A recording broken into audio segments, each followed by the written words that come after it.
Olá pessoal, tudo bem? Estou gravando essa videoaula para vocês, certo? Hoje nós vamos falar sobre redação. A gente vai dar continuidade ao grupo de aulas que a gente estava tendo lá na sala, que é para nós construirmos o nosso projeto de texto.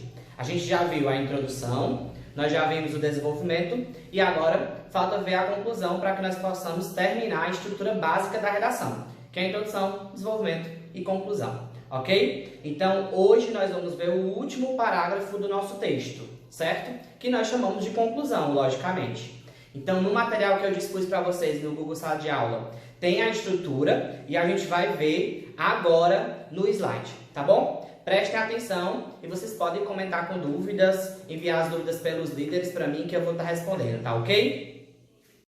Essa aula agora para o slide, tá bom? Então, prestem atenção, fiquem atentos, eu espero que vocês consigam acompanhar. Quais são os elementos que compõem a conclusão? São eles: o termo conclusivo, a retomada da tese, a solução e a finalização, ok? Vamos compreender cada um deles. O que é o termo conclusivo? É o conectivo de conclusão, certo? Eu dou uma dica para vocês. É interessante que vocês deixem para esse momento o conectivo de conclusão mais forte que vocês acham, aquele que vocês gostam mais, aquele conectivo que vai reforçar a ideia que você quer, de que você tem certeza daquilo que está defendendo, tá? É fundamental. Eu coloquei aqui dois, que é o conclui-se que e o percebe-se que, mas tem gente que gosta muito do portanto, né? Vocês podem adotar aí o que vocês quiserem. Lembrem que vocês já adotaram um na introdução, um no desenvolvimento 1, outro no desenvolvimento 2, certo? E agora outro na conclusão. É interessante que seja o mais forte, tá bom? Então vamos agora para a retomada da tese. O que é a retomada da tese? Na verdade, é você apenas reescrever a tese, tá? Então a tese que você adotou, que é aquela que está na sua introdução, certo? Você vai reescrever nesse momento, certo? Uma dica que eu acho interessante você usar para que dê ênfase, né? Para que você consiga transmitir aquela ideia de poder, de que você sabe o que você está falando, que sua tese de fato é a mais interessante a ser discutida. É você colocar a expressão de fato. Então, na tese que você colocou lá na introdução, agora você acrescenta a expressão de fato. Isso faz com que, junto com o termo conclusivo, dê um reforço que é importante para a tese. Aí depois disso você dá ponto na mesma linha, tá? Então você junta termo conclusivo mais retomada da tese, isso vai dar mais ou menos 2 linhas, você dá ponto na mesma linha. Aí vem o próximo passo da conclusão que eu considero mais importante para esse parágrafo, que é, que é a solução do problema, tá? A redação do Enem, ela tem essa particularidade, ela exige da gente que nós apresentemos, né, nesse caso, uma solução para o problema, tá? Então, esse problema, ele é a competência de número 5. Essa solução é a competência de número 5 do Enem, ou seja, vale 200 pontos a competência de número 5. Então, como é que eu devo estruturar essa competência? Como é que eu devo construir? Você simplesmente tem que ter os elementos que compõem a solução do problema, que são o quê? Ação, ou seja, você tem que dizer o que deve ser feito, o agente, ou seja, indicar alguém, logicamente que esse alguém é uma instituição, é um órgão do poder público na maioria das vezes, pode ser a instituição privada também, certo? Mas há alguém, uma pessoa física ou uma pessoa jurídica, na maioria das vezes a pessoa jurídica, para executar a ação que você propôs, certo? O próximo elemento é o meio. O que é o meio? É justamente você como é que essa ação vai ser feita, né? O como, é a resposta da pergunta como. Então você vai indicar ações dentro da ação, né? Ou seja, você vai indicar pequenas coisas que devem ser feitas para que a ação seja executada. E o fim, né? Que é a finalidade, é o objetivo dessa ação. Então, qual é o objetivo? O objetivo é solucionar o problema, né? Mas você tem que deixar isso claro, tá? Então, são os elementos que vão aparecer aí na solução. E o quinto, que é o mais. Vocês estão vendo, pessoal, que esses 4 são simples. Basta você seguir as orientações que eu vou dar, que vocês vão com certeza garantir 160 pontos. Agora, o detalhamento, ele só é válido para o meio ou o fim. O que é o detalhamento? Você vai apresentar detalhes. É interessante você apresentar detalhe da finalidade? Não. Porque a finalidade, muitas vezes, ela é muito óbvia, que é eliminar aquele problema, é solucionar aquele problema. Então, o aluno normalmente tem dificuldade de apresentar detalhamentos para a finalidade. Normalmente, você vai para onde? Você vai para o meio, porque o meio não é o passo a passo, o meio não é a execução da ação. Então, é interessante que o detalhamento ele venha sobre o meio, certo? Então, é onde você tem mais chance de apresentar o detalhamento, é no meio. Não adianta apresentar detalhamento do agente ou da ação, porque não vale, tá? Só vale detalhamento para meio ou fim. Uma coisa importante para a solução que vocês têm que lembrar, assim, não adianta. Não adianta eu apresentar 5 ações. Ah, Luiz, se eu apresentar 5 ações, eu vou atingir os 200 pontos? Não. Se você apresentar 5, apresentar 1000 ações, só vai valer uma. O Enem só quer uma ação a ser feita. Então, normalmente o aluno ele escreve mais de uma ação a ser feita. E aí ele vai tirar 120, porque ele esquece os outros elementos. Então, não. Foque em uma ação, um agente, no meio, detalhe o meio, apresente muitos detalhes de como essa ação vai ser executada e apresente, logicamente, a finalidade. Se fazer isso aí, você vai ter os seus 200 pontos garantidos. E aí, a nossa cereja do bolo, que eu chamo, né, o nosso grande final, é a finalização. É opcional, tá, pessoal? Mas o que é isso? É uma frase que reforça a solução do seu problema. Que você lembra lá na inspiração, você vai fazer uma alusão histórica, você vai trazer uma situação de uma série que você gosta, de um filme que você assistiu, de uma obra literária, e aí você traz aquela problemática, né, que foi discutida por você na inspiração, e aí na inspiração você vai dizer que com a solução que você acabou de apresentar, aquilo ali vai ficar apenas ou na história ou apenas na ficção, porque você vai conseguir resolver o problema, tá? Vamos agora ver esses termos na prática. Vamos lá, né, pessoal? Estão gostando da aula? Eu espero que sim, certo?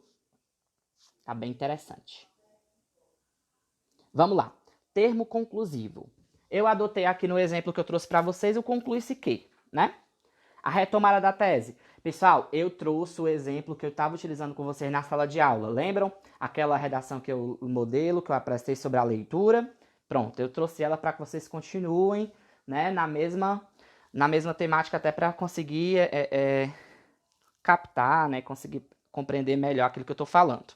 Olha a tese. Vocês lembram que a tese era: a leitura é mecanismo transformador do indivíduo e da sociedade. Aí como é que eu trago agora na conclusão? Eu acrescento a expressão de fato. O objetivo disso é o quê? Garantir um reforço maior, né, de certeza daquilo que você está defendendo. Ó, a leitura é de fato mecanismo transformador do indivíduo e da sociedade. Agora vamos para a solução do problema, lembrando que nós temos que buscar os 5 elementos da solução. Vamos lá. O primeiro, ação, certo? Então, na ação, ó, ampliar o Programa Nacional de Alfabetização na Idade Certa, que é o PENAIC, tá? É um programa que foi no Ceará, que era apenas PAIC, né? E aí, depois o governo federal adotou como programa nacional. Então, a ação vai ser em ampliar esse programa. O agente, quem é que vai fazer isso? Quem é que pode fazer isso? Você pode colocar o MEC, né, o Ministério da Educação e Cultura, logicamente, mas eu fui bem mais específico. Eu coloquei logo a Secretaria da Educação Básica do MEC, tá? O meio, né, que é como é que o MEC, como é que a Secretaria vai fazer essa ampliação. Eu coloquei aqui, ó, é um pacto de metas entre os entes federativos. Quais são os entes federativos? A União, que é o MEC, os estados, o Distrito Federal e os municípios, né? Que é quem praticam aí, que é quem colocam a educação na prática, são os municípios, os estados e o Distrito Federal. Mais investimentos em premiações, ou seja, tem que ter recurso, tem que ter investimento para que as coisas aconteçam, né? Sem dinheiro não há como a roda girar.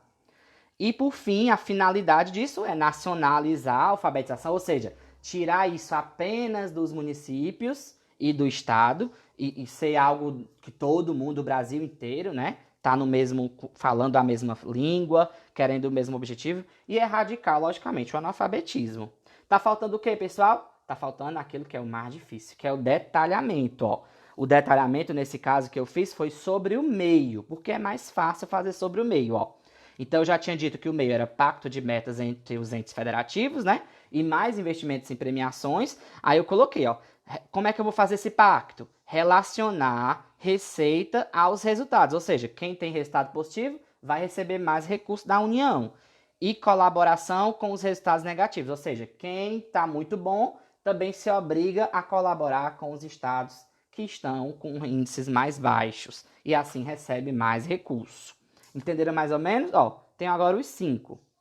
E vamos agora para... Calma aí. E a finalização, vocês lembram, né, pessoal? Que eu trouxe o personagem Zeca Diabo, lá do Bem Amado, do Jorge Amado, para fazer a minha inspiração da redação, ok? Vamos agora para a prática. Olha como ficou o meu parágrafo de conclusão. Vamos ler comigo, ó. Conclui-se que a leitura é de fato o mecanismo transformador do indivíduo e da sociedade. Para isso, a Secretaria da Educação Básica do MEC deve ampliar o Programa Nacional da Alfabetização na Idade Certa, o PNAEC. Vírgula, olhem aí, pessoal, eu coloco através de, o por meio de, eles são conectivos que devem estar ligando o meio e o detalhamento, tá? Olha o meio aí, ó. Através de um pacto de metas com os entes federativos, por meio de premiações aos exitosos e relacionando receita aos resultados positivos e colaboração aos resultados negativos. Vírgula de novo, por quê? Porque toda finalidade, toda oração final tem que ser ligada por um conectivo de finalidade. Só tem 2. Ou você vai usar o para que, ou você vai usar o a fim de que, tá? Aqui eu usei o a fim de que. A fim de nacionalizar a alfabetização e erradicar o analfabetismo. Ponto. Assim, ou com isso, personagens como o Zeca Diabo ficarão apenas na ficção. Agora vamos compreender, ó. Primeiro termo, isso aqui é o quê? Termo conclusivo. Segundo elemento, qual é? Retomada da tese. É ação? Não, é o agente, né? Ó, para isso, a Secretaria da Educação Básica é o agente. O agente vai fazer o quê? A ação, que é ampliar o PNAEC. Meio, através de um pacto de metas com entes federativos. Depois vem o quê? O detalhamento. Olha como o detalhamento é maior do que o meio. Lógico, é detalhar como é que aquilo vai ser feito, né? E depois nós temos o quê? A finalidade da solução. E aí, por último, nós vamos encerrar com a finalização, que é a retomada da inspiração. Ficou um pouco escuro aí, eu espero que vocês consigam ver, tá? Então, pessoal, esse é a nossa aula aí de conclusão para que nós possamos finalizar, né, o nosso texto. E aí, bem organizado, né? Muito fácil. Com esse projeto de texto, pessoal, não tem dúvida, a gente vai conseguir atingir uma boa pontuação em todas as competências. Agora, a gente viu a última competência, que é a competência 5. Esse projeto de texto está ligado diretamente à competência de número 3, pessoal, que trata da organização do texto. Por isso que é interessante cada um construir um bom projeto de texto. O que é isso? É um texto planejado, é um texto pensado, as ideias estão previamente colocadas, elas não vão fluindo e você vai colocando na sua redação, tá? Então isso é importantíssimo para que seja um texto de qualidade e aí a gente vai conseguir, né? Que é o nosso desejo, que é o nosso objetivo. Valeu, pessoal, até a próxima aula. Beijo!